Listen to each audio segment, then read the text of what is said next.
If the mindset is not right, then we wouldn't even go far as government. That's why we are here today to conduct this mindset education program, starting with ourselves, because then we have a convergence of our understanding of how the mind works, so that in turn we can work on the minds of the others. So we are now doing it for our own ministry. So that before we work on the minds of the others, even our own minds are properly aligned, and we have areas of agreement as we go out there to sensitize other people and also continuously work on their minds, so that the mind becomes part of the fulcrum that drives this country forward. So we achieve the Vision 2040, we achieve the NDP3, we also achieve the manifesto.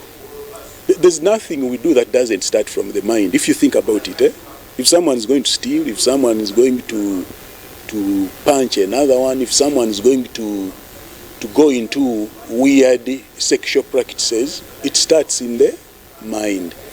So actually, one of our pillars is looking at preserving our Africanness, our heritage, our food, our culture, our dressing, and even our sexuality as Africans.